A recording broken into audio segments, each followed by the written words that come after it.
जी, Honda city जो कि जानी जाती है अपनी फ्यूल माइलेज के लिहाज से इसलिए जानी जाती है कि फ्यूल माइलेज इस गाड़ी की बहुत ही अच्छी और बहुत ही ज़बरदस्त रहती है फ्यूल माइलेज।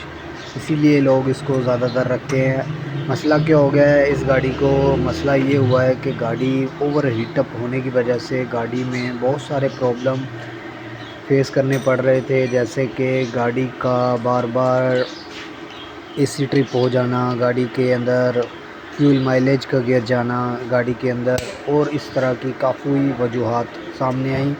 अभी इसका हम खोल रहे हैं हेड गैस्केट, जो कि आपके सामने सारी चीज़ें हमने खोली हुई हैं। टाइमिंग प्लेट रह गई हुई है, टाइमिंग प्लेट खोलेंगे। टाइमिंग प्लेट खोल के हेड बाहर उठा के ऊपर से तो फिर आपको दिखाते हैं इसके अंदर प्रॉब्लम क्या हुई, गाड़ी गर्म क्यों हुई, इतनी ज़्यादा प्रॉब्लम एकदम से क्यों आना शुरू हो गई। इसके अंदर एक तो पहले नंबर पे मैं आपको दिखाता चलूँ इसके अंदर जुगाड़ क्या क्या हुए हैं। ये देखें, ये इसका थर्मिस्टर वॉल है, ठीक है, जो थर्मिस्टर वॉल काट के मतलब कि डायरेक्ट किया हुआ था, उसके बावजूद भी गाड़ी बहुत ही ज़्यादा हीटअप हो रही थी।